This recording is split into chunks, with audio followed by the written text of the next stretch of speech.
Venkatesh advanced pain clinic, నొప్పి మాయం, surgery దూరం. For appointments 9155515563. నెక్స్ట్ జనవరికి ఏం ప్లాన్ చేశారు? పైన గాడ్ ఏది ప్లాన్ చేస్తే అనన్య అది చేస్తుంది. ఈ సక్సెస్ మీటింగ్ మళ్ళీ కలుద్దాం. తప్పకుండా అది చెప్పాలి కదా. డిసెంబర్లోనే అయిపోతుంది కదా. 25th రిలీజ్ అంటే 29th అట్లా సక్సెస్ మీట్ గొప్పగా చేసుకుందాం. ఓకే. అండ్ ఈ అంటే ఇప్పటివరకు మీరు చేసిన క్యారెక్టరైజేషన్స్లో ప్రతి ఒక్క దానికి కూడా ఒక వేరియేషన్ అనేది కూడా ఉంటుంది. ఇందులో కూడా రూటెడ్ గర్ల్గా కూడా కనిపిస్తున్నారు. రూటెడ్లోనే కొంచెం మెచ్యూర్డ్గా. సో ఇందులో ఎలా ఉండబోతుంది మీ పాత్ర కానీ ఏంటి? అంటే రూటెడ్ ఏమి ఉండదండి. నార్మల్ ఒక సిటీలో చిన్న జాబ్ చేసుకునే 90sలో చేసుకునే ఒక అమ్మాయి అంతే. దానికి మించి అంటే రాజీవ్ గాంధీ గారు చనిపోయిన టైంలో ఆ టైంలో ఒక జాబ్ చేసుకునే ఒక అమ్మాయి లాగా ఉంటుంది. ఇప్పటి వరకు నేను చేసినవి ఏవి ఇట్లా జాబ్ చేసుకుంటూ అట్లా ఏమి ఉండవు. నార్మల్ హోమ్లీగా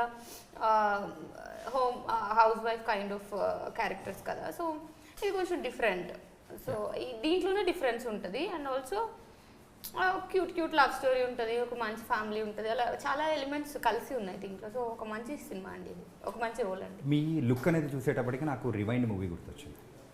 సో ఆ టెక్స్చర్ సో ఏంటంటే అది కూడా 90sలోనే ఎప్పుడో జరిగే కైండ్ ఆఫ్ థింగ్. ప్లేబ్యాక్ అంటున్నారా? Sorry playback really sorry playback movie టైప్లో కనిపించింది అనమాట. లేదు, అసలు completely different playback. And also అది కొంచెం చుడిదార్స్ అట్లాంటి కైండ్ ఆఫ్ రోల్, ఇది కొంచెం సారీస్ అట్లా. అంటే ఓన్లీ లుక్ వైజ్గా చూస్తే అండ్ రోల్ వైజ్గా కూడా అసలు కంప్లీట్లీ డిఫరెంట్. దానికి దీనికి సంబంధమే లేదు. Okay. And coming to the director sir, writer Mohan గారు చెప్పండి సార్, ఏంటి సార్ డైరెక్టర్గా టర్న్ అయిపోయారు. సో ఫస్ట్ మూవీ ఇదే ఒక డిఫరెంట్ టైప్ ఆఫ్ మూవీతో రాబోతున్నారు, అది కూడా డిటెక్టివ్ కైండ్.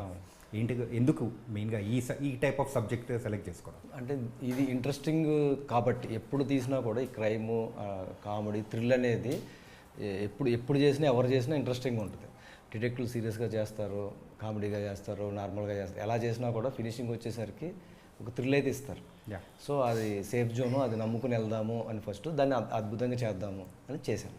ఓకే. అండ్ మొన్న ట్రైలర్ రిలీజ్ అప్పుడు కూడా వంశీ గారు అయితే అరే ఆయన చెప్పే మాటలో కూడా కాన్ఫిడెన్స్ ఎట్లా కనిపించిందంటే అరే ఏం సినిమా తీశారా అని ఆయన అంత కాన్ఫిడెంట్గా అనేటప్పటికి ఏంటి అంతుందా ఇందులో అని ఒక్కసారిగా అందరికి ఒక అటెన్షన్ వచ్చేలా చేసింది. అంతగా ఏం ఎగ్జైట్ చేయబోతున్నారు? ప్రతిదండి స్టార్టింగ్ నుంచి మనం స్టార్టింగ్ 1 సెకండ్ అంటే 1 మినిట్ కూడా మిస్ అవ్వకూడదు. స్టార్టింగ్ నుంచి క్వశ్చన్స్ వేసుకుంటూ ఉంటే ప్రతిదానికి కూడా లాస్ట్ 40 మినిట్స్ 30 మినిట్స్ మనం ఏదైతే అనుకుంటున్నామో అది జరగదు.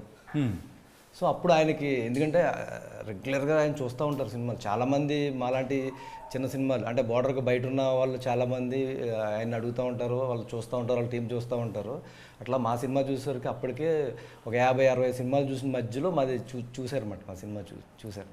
ఆయన చూడండి సార్ అని మేము అడిగిన తర్వాత చూసి వచ్చి ఒకటే మాట అన్నారు బయటకు వచ్చి చూసి, యాసిడ్ రిలీజ్ చేస్తే బాగా ఆడుతుంది, మేము చెప్పిన చిన్న చేంజెస్ చేస్తే సూపర్ హిట్, మామూలుగా ఆడదు అన్న అది అప్పుడే చెప్పేశారు. మీరు వచ్చేయండి ఆఫీస్కి వచ్చేసేయండి అని చెప్పేసి దాని దగ్గర పోస్ట్ ప్రొడక్షన్లో సీజీ వర్క్లు కానీ అవన్నీ ఆయన కష్టపడే తీరు చూసి మాకు బాగా అనిపించింది. అంటే మీరు తీసి చూసాం, ఓహో ఇట్లా కూడా ఉంటుందా అనేది. ఇంకా అక్కడ నుంచి వాళ్ళ టీం మొత్తం చాలా కష్టం ఉందండి నేను చేసి ఇచ్చిందని. ఓకే. అండ్ వెన్నెల కిషోర్ గారు మిమ్మల్ని ఏమైనా ఇబ్బంది పెట్టారా? లేదండి, అసలు లేదా? అంటే డిటెక్టివ్ మిమ్మల్ని పట్టుకోవడం కానీ అసలు ఏం లేదా? పట్టుకుంటారు, ఇబ్బంది ఏం లేదు. ఇబ్బంది లేదా? డైరెక్ట్ మిమ్మల్ని కూడా జైల్లో తీసుకెళ్తారా ఏంటి? ఆయన ఇష్టం అది. ఓకే. ఆయన తప్పు చేయనప్పుడు మనకేం ఇబ్బంది, అందుకే కదా జైల్లో వేసేసింది. నన్ను చూస్తే ఎవరైనా జైల్లో వేస్తారా చెప్పండి, మీరు చెప్పండి. అవును, గుండెల్లో వేసుకుంటారు కదా జైలు. యాక్చువల్గా గుండెలో ఉన్న జైల్లో వేసేసాను సార్, ఆల్రెడీ వేసేసాను. కైండ్ ఆఫ్ జైల్లో వేస్తారు కానీ అప్పుడు హ్యాపీ కదా మీకు? అదే కదా కావాల్సిందే యాజ్ అన్ యాక్టర్గా నాకు. అందుకే ఇప్పటి వరకు తెలుగు అంటే రాష్ట్రాల్లో ఉన్న అబ్బాయిల గుండెల్లోనే ఉండేది. సో నెక్స్ట్ ఇయర్ 2025 నుంచి టోటల్ ఇండియా వైడ్లో ఉన్న అబ్బాయిల గుండెల్లో కూడా దూరిపోతున్నారు అన్నమాట బాలీవుడ్ మూవీ గురించి. Thank you so much. ఇంతకు ఎలా నడవబోతుంది బాలీవుడ్ మూవీ? చాలా బాగుంటుందండి. ఒక 70% ఆఫ్ ద షూట్ అయిపోయింది, జస్ట్ ఒక 30-20% ఉంది. It's different kind of experience. నేను ఫస్ట్ టైం వేరే లాంగ్వేజ్లో వేరే ఇండస్ట్రీలో వర్క్ చేస్తున్నాను. సో అక్కడ వర్క్ కల్చర్ ఏంటి, మనదేంటి, అదంతా ఆ డిఫరెన్స్ అదంతా తెలుస్తుంది. అండ్ ఆల్సో చాలా ఛాలెంజింగ్ రోల్ అండి అది నాకు. అంటే లుక్ వైజ్గా చాలా ఛాలెంజింగ్ ఉంటుంది అండ్ కొన్ని ఫైట్స్ ఉంటాయి, చాలా different kind of role. So అది ఐఎమ్ వెరీ ఎక్సైటెడ్ అండి. అది బాగా పకడ్బందీగా ప్లాన్ చేసాం మైక్ అన్నట్టుంది. అదే ఇప్పుడు మార్నింగ్ నుంచి ఇంటర్వ్యూస్లో మనం మాట్లాడుకుంటే ఎవరైనా క్వశ్చన్స్ ఏం అడుగుతున్నా సిమిలర్ కైండ్ ఆఫ్ రోల్స్ చేస్తున్నారని, కానీ నా వరకు నా విషయం నాకు వస్తే నాకేమనిపిస్తుంది, నాకు పర్ఫార్మెన్స్ ఓరియంటెడ్ కైండ్ ఆఫ్ పర్ఫార్మెన్స్కి స్కోప్ ఉన్న రోల్స్ నాకు ఎక్కువ వస్తున్నాయి. సో ఆ పర్ఫార్మెన్స్ స్కోప్ ఉన్న రోల్స్ చూసి వేరే లాంగ్వేజ్ వాళ్ళు అప్రోచ్ అవ్వడానికి కూడా అవి నాకు చాలా హెల్ప్ అవుతున్నాయి. సో ఓకే, అంటే ఇందులో మేము ఒక డిఫరెంట్ అనన్యాన్ని చూసే అవకాశం ఏమైనా ఉంటుందంట? 100% అండి. ఓకే, అంటే ఇప్పటి వరకు నాకు తెలిసి నేను ఇంత క్యూట్గా ఏ సినిమాలోనే కనిపించలేదు, ఇంత క్యూట్ లవ్ స్టోరీస్ లేవు. ఒక డీగ్లామ్ రోల్స్ ఎక్కువగా చేస్తుంటాను కదా, కొంచెం మంచిగా నాలాగా నేనుండి నాకు టాన్ మేకప్ వేయకుండా కొంచెం నార్మల్గా చేసి క్యూట్గా కనిపించేలాగా చేసిన సినిమా ఇది నాకు. సో డిఫరెంట్గా ఉంటాను ఆబ్వియస్గా. ఈ విషయంలో మోహన్ గారికి మీరు థ్యాంక్స్ అదే 100% అండి. మేము ఒకటే అన్నాడు, చేసేటప్పుడు కూడా ఇలా చెయ్యమ్మా అని ఎప్పుడు చెప్పలా, ఇది కావాలమ్మా అని అడిగాను, అదే చేసింది. ఓకే, అంతే. ఇప్పుడు అందరినీ రవి గారు కానీ ఇవి కానీ ఇట్లా అనుకుంటున్నాను, ఇట్లా ఇట్లా ఇవ్వండి అని అడిగి ఇట్లా చెయ్యని ఈ రోజు నేను చెప్పలా. యా, సో ఆవిడే ఇంట్రెస్ట్ తీసుకుని నేను అందుకే బాబు బొమ్మ అంటూ ఉండేవాడిని. నిజం సార్, ఆ పేరుకి తగ్గట్టు రీసెంట్ టైమ్స్లో ఎవరైనా ఉన్నారంటే అది అనన్య ఇచ్చేయచ్చు. ఇది గుర్తుపెట్టుకోండి. ఆకలిస్తుంది, ఇంకా తిన్ను, ఫుడ్ ఏం తిన్ను, అయిపోయింది. అవునా? ఓకే, బిర్యానీ క్యాన్సిల్ అమ్మా. బిర్యానీ.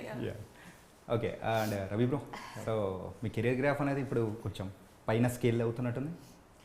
అదేనండి, దీని తర్వాత అయితే ఐ కెన్ సీ ఎలివేషన్ కొంచెం.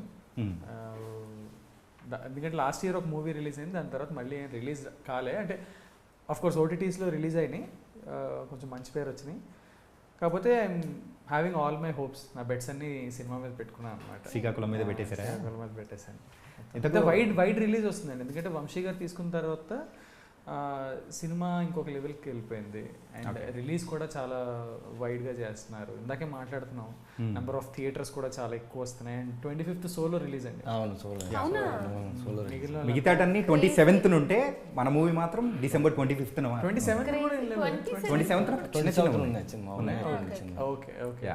సో యా, అంటే మంచి పండగ వాతావరణం, పండగ హాలిడే సీజన్.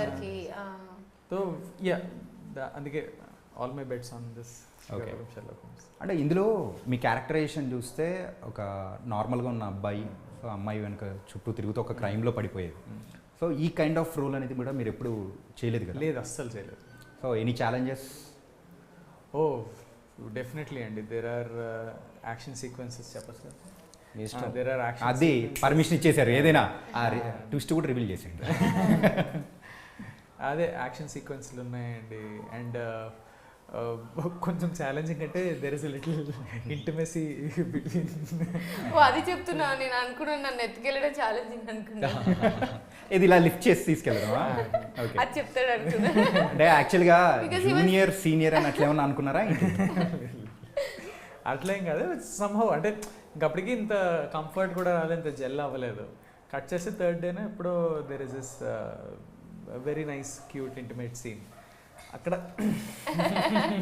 అక్కడ అదే అదొద్దు, మాకు మాటలు కావాలి. అక్కడే మాటలు ఉండవు, అక్కడ మాటలు ఉండవు కదా. మాటలు ఉండవా? Okay.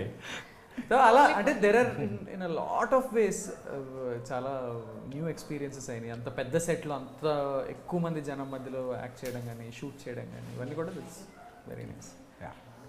And sir, coming to the music wise, so A song పట్టుకున్నా కానీ మంచి చార్ట్ బస్టర్లా ఉంది.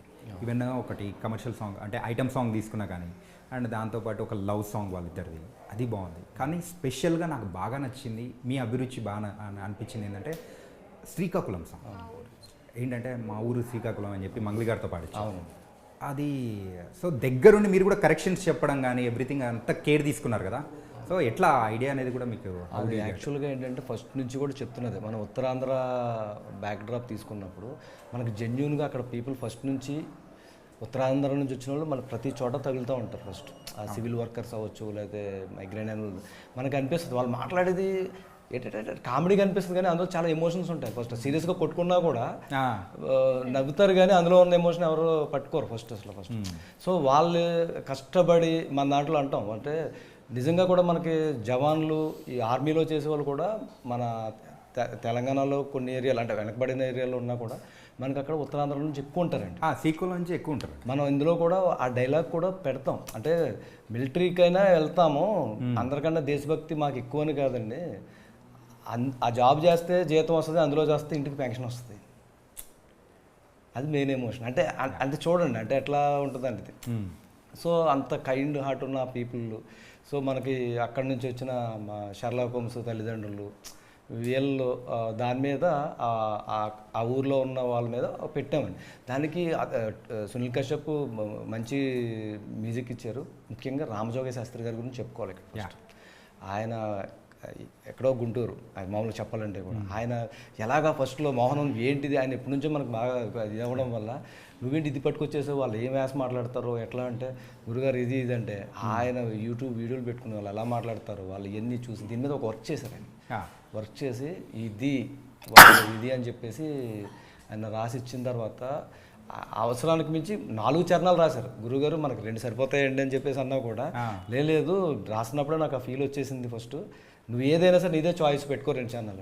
దానికోసం ఒక రోజు 2 రోజులు నైట్ అంతా ఆలోచిస్తూ కూర్చున్నాను. అన్ని బాగా రాశారు.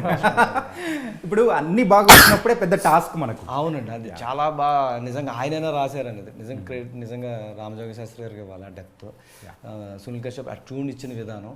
మంగ్లీ కూడా అంతే ఓన్ చేసుకుని అమ్మాయి కరెక్షన్స్ చెప్పుకుని ఆ రోజు ఆయన కూడా రాలేదు, సునీల్ కశ్యప్ గారు రాకపోయినా కూడా ఆ అమ్మాయి ఓన్ చేసేసుకుందండి ఫస్ట్. నేను ఇంతవరకు నేను ఏం పాడినా తెలంగాణ స్టైలు ఇది అంటూ ఉంటారు. సో నాకు చాలా సోల్ అంటే టచ్ అయ్యింది ఇది అనేది. ఆ అమ్మాయి అంతే చేస్తుంటే అడిగేదన్నమాట ఫస్ట్. మాకు నిజంగా శ్రీకాకుళం తెలియదు, నాదేమో గోదావరి సైడ్.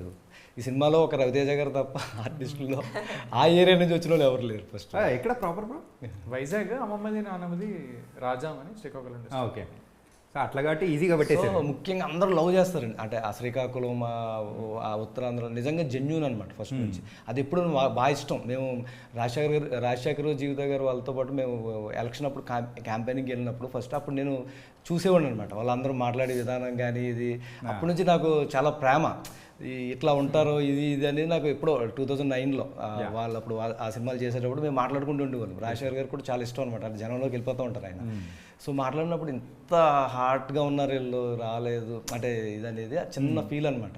దానికి ఒక కమర్షియల్ పాయింట్ ఇవ్వాలి కదా, వాళ్ళ ఫీల్కి ఇవ్వాలి అంటే అట్రాక్ట్ చేసేది ఒకటి ఉండాలి కదా. మా సినిమాలో అనన్య గారు ముందు ఎలా కనిపిస్తున్నారు ఫస్ట్ అంటే సినిమాకి రావాలంటే ఆవిడ కదా ఇప్పుడు అట్లాగే. సో ఎందుకు రారండి, ప్రతి తెలుగు వాళ్ళు వస్తారు ఫస్ట్. అది మాత్రం నిజం వస్తారు.